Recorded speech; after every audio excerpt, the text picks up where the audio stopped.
Hello boys and girls and mums and dads, welcome back to the brick slot after a bit of a break for Christmas. You're probably wondering why I've been reading Tootles the Taxi and other Ladybird books. Well, the reason is some of the pictures in there are great inspiration for some of the superb model cars that I've been making over the Christmas period.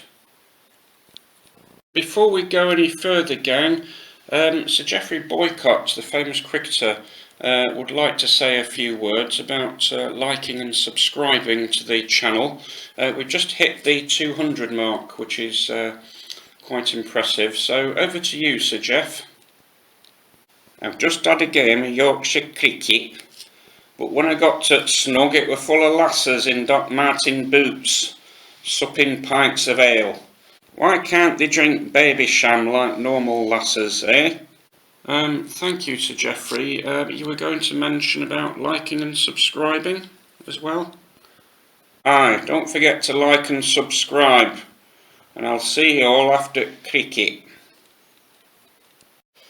Now, this Ladybird book from the 1950s has got some lovely pictures of old-fashioned vehicles, such as this lovely tractor here, the ambulance, steamroller, and crucially these sort of transport vehicles such as the lorries or trucks as the Americans call them, little caravan there, and some lovely retro pictures of nice sort of high street scenes and little suburban scenes here. There's a lovely sort of Jaguar type car here. So if we take a look at some of the models I've been making, I think you'll be quite interested. So first of all, over here there's a lovely little 1940s Citroen car which I've completed. Now this one isn't my design. I got the idea off Rebrickable, which is a little website for sort of MOC type designs, and I had to pay for the instructions. I think it was about £4 from memory, but it's a lovely little car. Bought all the pieces from Bricklink. I already had some of the pieces, but I had to buy some specialist ones such as the roof there and one or two other bits and bobs.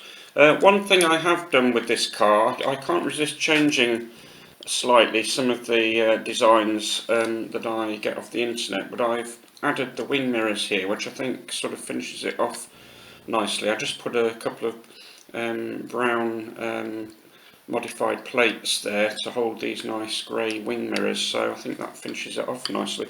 But otherwise I love the sort of retro sloping front grille there and all the other bits and bobs, which makes it look like a typical 1940s car that we were just looking at in that Ladybird book.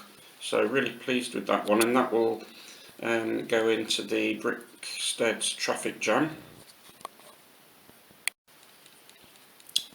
Notice these lovely Art Deco sort of petrol pumps here, or gasoline pumps as our American cousins call them. I'm actually going to make on this base plate a nice sort of Art Deco style garage for all these vehicles. We're getting quite a collection of cars and other vehicles now, so I think we need a petrol or gasoline station to sort of fill them with fuel and also keep them ticking over and on the road.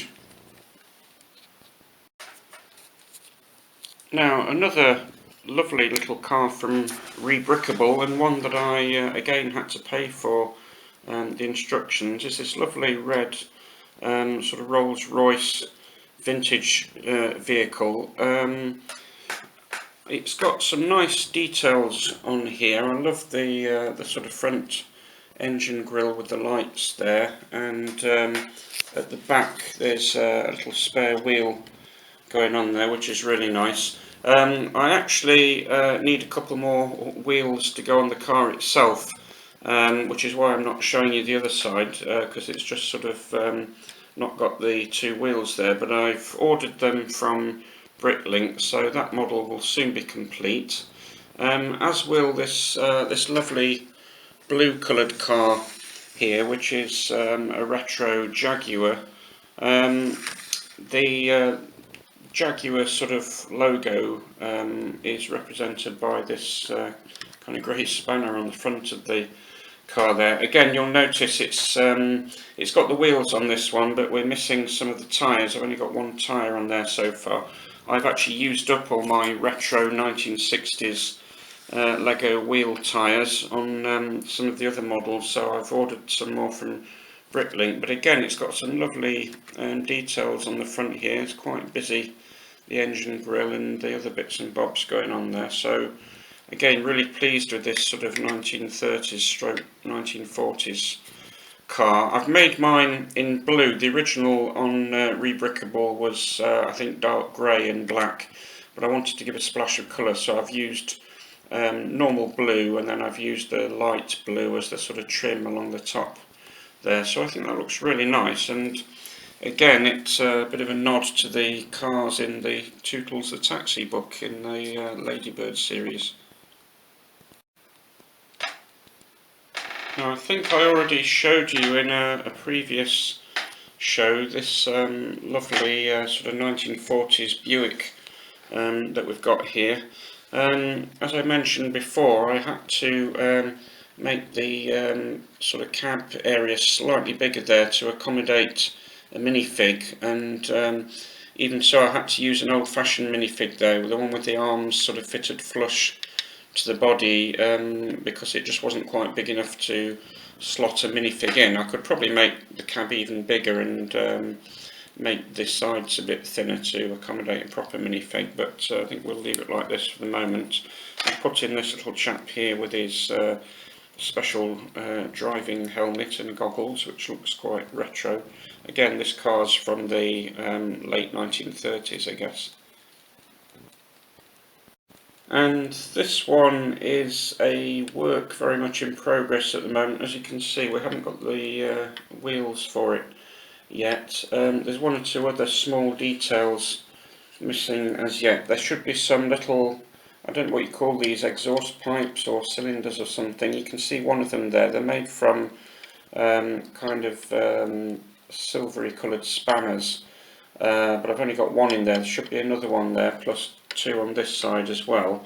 But otherwise, this car, which is meant to be a 1930s Jaguar, is pretty much finished. The other thing is I need a clear window on the front there.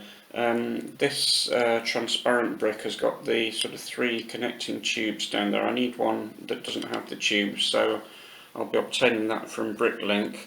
But otherwise, I think that looks like a really smart vehicle, and again, I got it off the internet. It's from the same people who designed the sort of townhouse building. So again, I had to pay for the instructions for this. The company that makes it is called Brickstead, and they have a great website with some really nice architectural buildings and vehicles on there. This again is a sort of 1930s Jaguar model. It's actually very different in style to this other Jaguar. It's got a very nice sort of Art Deco feel to these sort of curving sides, and I like the way they've made the mud guards, which is very original. Instead of using traditional sort of mud guards, or fenders as the Americans call them, they've made them out of these bricks in a slightly sort of quirky arrangement, so I like that. It's got a very nice overall feel to it, this model, and once we've got the wheels for it and one or two bits and bobs to finish it off, that'll look a really nice model.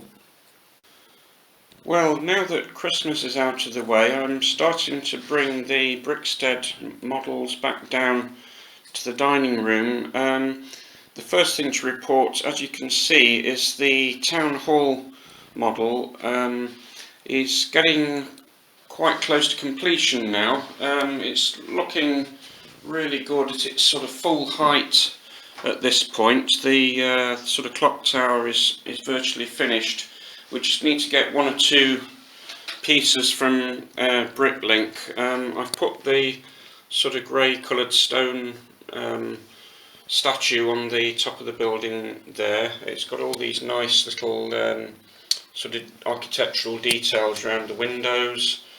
It's pretty much finished now. We just need some black 2x3 I think slopes to finish off the roof, and one or two bits and bobs for the clock tower. We need some modified bricks with the 4 studs on the sides there to finish off the little corners, and these details here are made from sort of, oops, not one off there, from sort of hamburger bread basically, as you can see there. So one or two bits and bobs will finish off that building nicely. And finally, we've done a lot more work on the library building, which again is kind of 95% finished now. You'll notice since Christmas I've completed the clock tower corner, which was really complicated to do. This sort of clock face piece was quite expensive. I think it was about £6 or £7 to buy that. It's from I think a railway set, a Lego, probably a Harry Potter railway set or something like that. And we've got all these nice dark tan pieces to finish off the clock tower. I decided in the end to use this sort of pencil idea for the bench to sit down.